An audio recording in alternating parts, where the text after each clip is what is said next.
Ahora sí, me voy y me siento con el ministro. Ministro, ¿cómo está? Buenas noches. Buenas noches. Ahí está. Nos saludamos fuera del aire, pero nos saludamos de vuelta al aire. Ministro del Interior, Eduardo Guado de Pedro. Bueno, hablábamos recién de los resultados, por ahora parciales en Río Negro, ya cerrados en la provincia de Neuquén. En principio, una reflexión sobre esta jornada. Mira, recién corté con el gobernador electo de Río Negro, Bereltinec. La verdad, están contentos porque hicieron una estrategia que tiene que ver con lo que varios sectores de la sociedad están pidiendo, ¿no? Hicieron un acuerdo político programático, hicieron una plataforma de ideas y con eso fueron a competir a una elección. Recordemos que Bereltinec es senador, y que uno de los acuerdos que conforman ese frente que se llama el Gran Acuerdo por Río Negro, sí, es el acuerdo que se hizo con el senador Martín Doñate, ¿no? Con lo cual me parece que es un buen ejemplo también de cómo se puede proponer, cómo se le puede llevar una oferta a la sociedad que tenga que ver también con modos de resolver los problemas. Me parece que el exceso de personalismos que hay en la discusión, en la discusión política hace que perdamos de vista eso, ¿no? Que una plataforma electoral tiene que ver con cómo se resuelven los problemas, y ahí el acuerdo tuvo como principal protagonista a un acuerdo programático sobre cómo resolver distintos temas. Ustedes tienen allí en pantalla los resultados, en el caso de la provincia de Neuquén, Rolando Figueroa 35,64% de los votos, Marcos Kupman, que iba por el Movimiento Popular Neuquino, el oficialismo de la provincia, 33,14%. Estoy pensando también en el mensaje de Figueroa hace instantes nada más. Él decía, bueno, una mirada superadora de lo que es lo que algunos denominan la grieta. En ese caso, me parece importante destacar, ¿no? Hay ahí algo donde se empiezan a reconstruir determinado tipo de miradas que van un poquito más allá del corto plazo, más hacia el mediano plazo.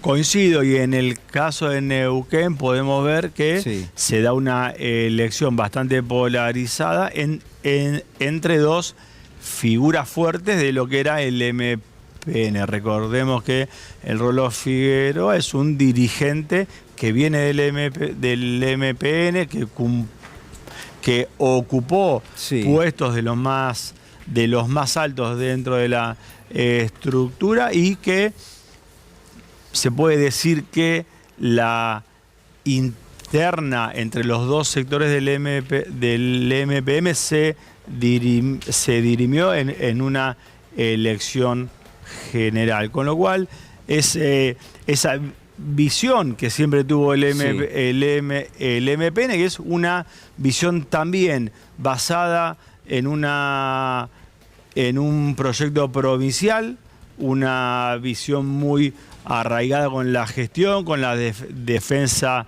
de los recursos de la provincia, con lo cual me parece que también la gente vuelve a elegir ideas y proyectos que tengan que ver con la transformación real, concreta, o la continuidad, sí, real y concreta de una forma de gobernar. Ahí cuando vine, vi un tuit de alguien que sigo mucho, que se llama Marceos, que decía de manera irónica cómo cuando hay una elección provincial, sí, parece que desde la capital se le suben todos al ganador, ¿no? Desde la capital, en esta lógica de la posverdad, sí, quieren sentirse parte o contarle al resto de la Argentina que son parte de la fuerza que ganó. Y en Neuquén, recordemos que Juntos por el Cambio llevó un candidato que sacó 4 puntos, con lo cual me parece que el ejemplo también es ser un poco más serio, ¿no? Sí, veía, usted no lo dijo, ministro, pero te lo digo yo, el mensaje del expresidente Mauricio Macri, tratando allí de colarse un poquitito en la elección. Da la sensación de que es una buena noticia siempre que haya movimientos políticos a nivel provincial, ¿no? Están mucho más atados de lo que usted marcaba, de las necesidades de la gente, por supuesto, pero de todos en las provincias. Y que también es cierto, que son fuerzas provinciales que van sumando voluntades. En el caso de el Frente de Todos, el ministro de Economía, Sergio Massa, fue quien tenía un acuerdo con Rolo Figueroa. Y aprovecho para felicitar al gobernador Figueroa y al gobernador Beretilnec. Uno puede tomar algún punto de lo que está pasando en las provincias, en Neuquén, en Río Negro. Digo, hay allí una experiencia que uno puede trasladar a distintos puntos del país. Hay un proceso que puede enseñar a otras partes de la Argentina, sobre todo teniendo en cuenta que son dos provincias muy potentes en términos económicos también, ¿no? Allí está cambiando la matriz económica de nuestro país y estas son dos provincias que me parece son testimoniales de ese cambio. Digo, ¿qué puede extrapolar uno de esto y llevarlo a otros puntos del país? Usted está recorriendo el país permanentemente. Yo le hacía la broma fuera del aire. Le digo, no sé cómo hace para estar en todos los lugares. Bueno, no voy a contar la respuesta, pero realmente digo, pero la verdad que está recorriendo todo el país usted. Mirá, si hay un ejemplo, por ejemplo, con lo de Río Negro, digo, ahí se juntan varias fuerzas políticas en un gran proyecto.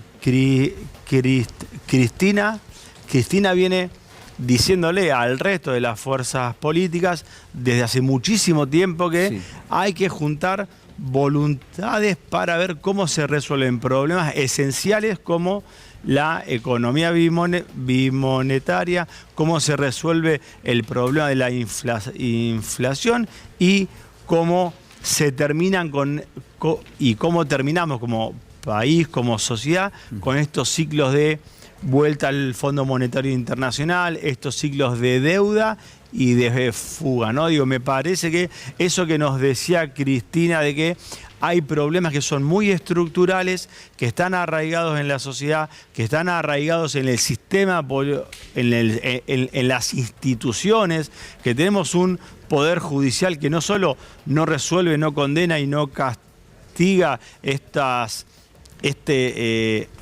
mecanismos que terminan fundiendo a la Argentina, sino todo lo contrario, persiguen a los dirigentes que son barrera de contención contra estos proyectos, con lo cual me parece muy interesante el gran acuerdo por Río Negro. Nuestro lema, que participó que fue muy importante, en la elección, se llama Nos une Río Negro. No digo, qué bueno sería poder empezar a unir a muchos sectores de la sociedad en torno no a las personas, no a un eslogan, no a una campaña, sino a programas políticos sobre cómo se resuelven los problemas que hay. Con lo cual, para mí, esa es un dato que va a ser muy bueno para planificar y intentar resolver.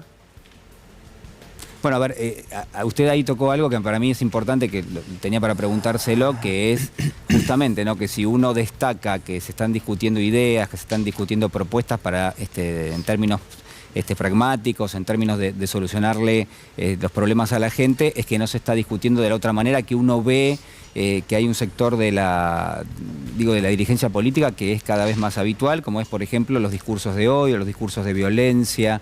Digo, ¿qué lectura hace de eso y qué expectativa tiene de la próxima campaña electoral a nivel nacional, ¿no? Mire, los discursos de odio tiene que ver con una metodología generalmente amparada por los grandes medios de comunicación y que ya sabemos, en Argentina pasó muchísimas veces, termina también con violencia física. Nosotros convocamos permanentemente a los dirigentes de la oposición a discutir ideas, propuestas, proyectos y dejar de ampararse, ¿no?, con Clarín y La Nación, que son los que te permiten amplificar fuertemente un discurso que tiene que ver con cuestiones personales, que tiene que ver con cosas que no hacen a la vida cuando uno tiene que gobernar. Y esas fuerzas políticas que llegan con discursos de odio, con exceso de marketing, cuando les toca gobernar, son un desastre. Funden a Argentina, funden a los productores, dejan a la sociedad sin universidades, hospitales, con lo cual yo creo que si hay algo bueno que va a tener esta elección es que me parece que la mayoría de la sociedad quiere escuchar propuestas, quiere escuchar soluciones. Mauricio Macri asumió en el 2015 con una Argentina con una inflación para nosotros del 17, para ellos del 24, con una desocupación del 4 o 5%, con el poder adquisitivo más alto de la región, sin deudas y con un nivel de autonomía que nos permitía quizás empezar a planificar esa Argentina desarrollada. Bueno, en 4 años rompieron todo. Alberto Fernández y el gobierno nuestro asumió, es cierto, tocó una pandemia, una guerra y hoy una sequía. Bueno, pero tampoco se puso o tampoco se pone lo que hay que poner cuando estamos teniendo crecimiento económico y estamos teniendo niveles de desigualdades que no son lo que nosotros prometimos y no es digno de un gobierno peronista, con lo cual está muy bueno que este año se puedan discutir proyectos, formas de gobernar, porque es muy fácil querer tener un buen resultado y cuando no te sale dejar de insistir, ¿no? Me parece que el que tiene que gobernar tiene la responsabilidad de conseguir el resultado que le prometió a la gente. Si tiene que cambiar de formas, tiene que cambiar de formas. El compromiso de una fuerza política es el resultado, no es el modo ni la forma, es el resultado. Sí, veo que se posiciona contra los voluntarismos, clarísimo. Justamente en este programa, hace una semana, compartíamos con todo el público una curva que cruzaba por un año, por un lado la evolución económica, una variable, y por otro lado, bueno, por supuesto, lo que referenciaba de los ingresos, ¿no?, en términos generales, y de los niveles de pobreza sobre todo. Y la verdad que por primera vez en 20 años, en los últimos 6 meses, lo que se ve es crecimiento económico, pero también una suba de los niveles de pobreza, que es algo inédito, por lo menos para las últimas 2 décadas. Entonces, realmente me parece que el diagnóstico allí que usted está señalando es correcto. Es decir, hay que revisar algunas cuestiones, lógicamente. A propósito de eso, ¿cómo está la mesa de diálogo del Frente de Todos? Una mesa que tuvo su puntapié, bueno, tuvo un encuentro allí por mediados del mes de marzo. ¿Eso sigue? Eso sigue con... Sigue con las cuestiones formales, ¿no? Seguimos con una mesa chica pensando en las cuestiones formales que tiene el Frente, que tiene el Partido Justicia lista, pero la verdad que a nosotros no se nos convocó más a poder discutir, a poder a tratar de encontrar una propuesta superadora. Nosotros entendimos que esa falta de convocatoria tiene que ver con la decisión del presidente de que haya unas PASO, con lo cual nos parece muy bien, ya que el presidente de la Nación, a su vez presidente del Partido Justicialista, tomó una decisión. Nos parece muy bien que en esas PASO se pueda discutir y se le pueda ofrecer a la sociedad otra forma de hacer las cosas, que se le pueda ofrecer a la sociedad una alternativa concreta y real al gobierno que tenemos hoy. O sea, se confirma entonces que se camina hacia una PASO al interior del Frente de Todos, eso por un lado. Para mí, ¿no? En lo personal, sí, me parece lo más sano, porque todos estos años mucha gente dijo, che, ¿qué hacen discutiendo? ¿Por qué se pelean? Y la verdad que no nos peleamos ni discutíamos por cuestiones personales. Estamos discutiendo el acuerdo con el fondo, estamos discutiendo la redistribución, estamos discutiendo funcionarios que no funcionan, estamos discutiendo qué hacer con un gobierno ante una derrota como la que tuvimos en el 2021. Digo, eran discusiones que tenían el objetivo de poder modificar un poquito el rumbo hacia la gente, un poquito el rumbo hacia la industria nacional, hacia los pequeños productores, digamos. Entonces, para que se vea, para que se sepa que hay otra forma de hacer peronismo, nos parece muy bueno tener una PASO. Acaba de tuitear Elisa Carrió, a ver, señor director, si lo podemos compartir. ¿Dónde? Bueno, ahí está, dice que quiero lograr la unidad de Juntos por el Cambio, dice Elisa Carrió. Macri no quiere estar en Juntos por el Cambio, él quiere estar con Milei. Usted hablaba recién de, yo no sé si relacionarlo con Milei, las formas de la violencia, por lo menos verbal, me parece que sí, que uno podría hacerlo. No se lo pongo en boca suya, ministro, pero digo, claramente muchas veces lo hemos marcado aquí. Y esto que usted decía, ¿no? Parece que un sector de la dirigencia política no discute ideas o cómo mejorarle la vida a la gente, sino que discute de otras cuestiones, claramente lo que está pasando en Juntos por el Cambio. ¿Qué piensa de este movimiento que está haciendo el expresidente Macri acercándose a Milei? Yo veo un afán por mantener un botín. El botín de la ciudad de Buenos Aires es una de las cajas, ya que muchos diarios hablan de cajas, ¿no? Digo, me parece que el sistema de recaudación de negociados que salió en los chats del ex ministro de Alessandro, donde se cobraban y se pagaban coimas por...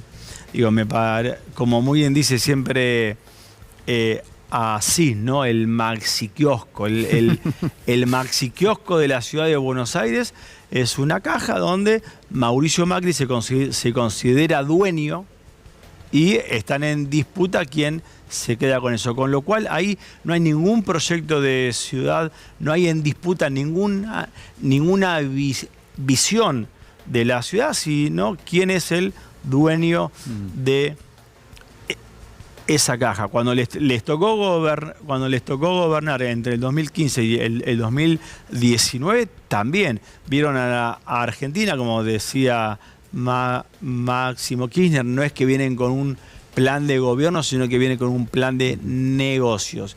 Hicieron negocios en comercio exterior, hicieron negocios en energía, hicieron negocios financieros sobre todo, hicieron negocios con las autopistas, con las rutas, digo, todo con un nivel de protección mediático y judicial digno de esos gobiernos que tenemos en Argentina, que en 4 años hacen un daño tan, pero tan profundo, que son generaciones las que tienen que poner el cuerpo, el esfuerzo, pagar sus impuestos para poder volver a un estado normal de la Argentina. Con lo cual el acercamiento a Milei, el alejamiento, la pelea entre Larreta, Macri, para mí ahí no hay proyecto de proyecto de país, no hay una visión de cómo tiene que funcionar la Argentina, cómo tiene que ser el futuro de la sociedad. Yo sueño con una sociedad que pueda convivir y vivir en paz. en paz, que puedan ir a trabajar, estudiar, que se puedan formar, que puedan tener, que los padres puedan ayudar a los hijos a estudiar, que el padre sueñe con que su hijo pueda tener una mejor calidad de vida que él. Digo, sueño con eso, y hay sectores que ni siquiera sueñan y ni siquiera planifican cómo tiene que ser la Argentina, sino se pelean por llegar al poder para saquear y hacer negocios. Recordemos que el grupo Macri es un grupo poderoso, de la Argentina, que viene haciendo negocios desde la dictadura militar hasta hoy con casi todos.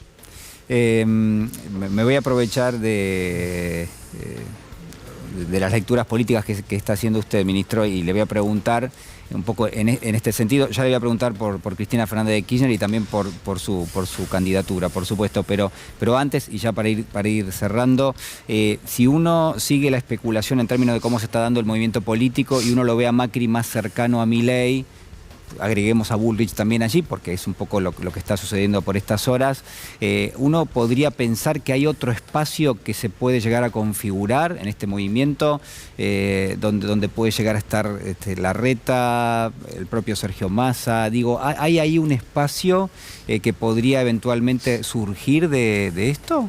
Mira, si hay algo muy claro que tenemos los que fuimos protagonistas de la militancia y de la resistencia en los 90 y en el 2001, es que vemos desde nuestra experiencia personal, yo cuando el campo de mi familia, cuando el tambo de mi familia se funde allá en el año 95, Cavallo era el ministro de Economía. Patricia Bullrich era diputada nacional por el menemismo. Cuando viene de la Rúa, que terminamos la mayoría del pueblo diciéndole que se vayan todos, cuando viene de la Rúa, Patricia Bullrich era ministra de Trabajo, fue la persona que le bajó el 13% del salario a los jubilados, a los empleados públicos y eso. Y Larreta era el vicedirector de el PAMI, cuando el PAMI, no este PAMI que tiene superávit. Escuchaba a unos empresarios hablar muy bien de la actual gestión del PAMI. No, aquel PAMI donde se utilizaba como una caja para financiar a la política. Digo, ese contexto me da que Sergio Massa no va a ir con ese sector, me da que más que nada estamos discutiendo si el futuro de la Argentina tiene que ver con lo que pasó en los 90, como reivindica Javier Milei, o lo que pasó en el 2001, como reivindica la tercera alianza que están formando Bullrich, Larreta, Lombardi, López Murphy. Digo, me parece que acá hay una discusión si el futuro de la Argentina es un futuro que vamos a construir con lo mejor que pasó en los últimos 40 años de democracia, o si es un futuro que vamos a construir con los peores gobiernos y con los actores de los peores gobiernos que tuvo la Argentina en los últimos 40 años. Estaba pensando de qué manera preguntárselo. Digo, la pregunta mañana es muy difícil. ¿Quiere ser presidente, ministro? O después, bueno... Yo vengo diciéndolo y lo voy a repetir. Mi experiencia militante, mi experiencia de vivir en el interior de la provincia de Buenos Aires, en la ciudad de Mercedes. No hay proyectos personales. Me parece que es muy bueno bajar un poco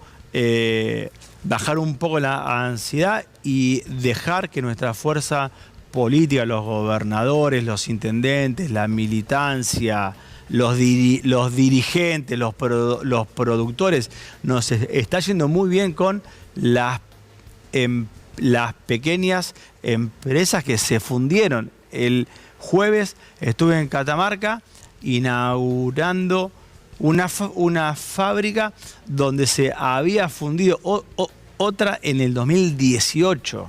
Digo, está todo muy cerca, muy fresquito. Digo, yo cuando veo las encuestas no les creo casi nada. O sea, usted no cree, no cree en encuestas. Casi nada. Casi nada. Para mí siempre subestiman, siempre dieron números. En el 2019 nos daban perdiendo por dos puntos y les ganamos por 17 puntos. Con lo cual yo creo que hay que seguir armando ese tejido social que es el peronismo, los trabajadores, las trabajadoras, los productores, productoras, industriales, comerciantes, universidades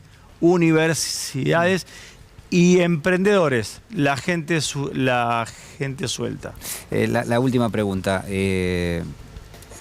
Obviamente Cristina Fernández de Kirchner es siempre candidata. Hay cierta expectativa en torno a lo que podría pasar el próximo 25 de mayo. Se supone que hay una movilización allí, sectores sindicales que le están preguntando a Cristina si finalmente va a anunciar su candidatura. ¿Qué piensa usted? ¿Qué pienso? No, que escucho permanentemente. Sí. Hoy, por ejemplo, estuve en mi ciudad, en Mercedes, disfrutando de la Fiesta Nacional de la Torta Frita, que es una... algunos acá veo que se ríen un poco, pero en los pueblos esas fiestas unen, generan un orgullo, una identidad, se recuperan tradiciones. Y son fiestas donde van todos, el empresario, el comerciante, el gaucho. Es parte de la cultura del lugar. Todos. Y la gente me pregunta por Cristina. ¿Qué va a hacer Cristina? Que venga Cristina, invitarla, llevarle esto. Y me dan un cosito, una torta frita, con lo cual hay que tener paciencia, pero el pueblo sigue pidiendo por ello. Ministro, muchísimas gracias por estar con nosotros esta noche. Ha sido muy amable realmente. Gracias a vos. Bueno, hablábamos recién de cómo se está reestructurando permanentemente el escenario político.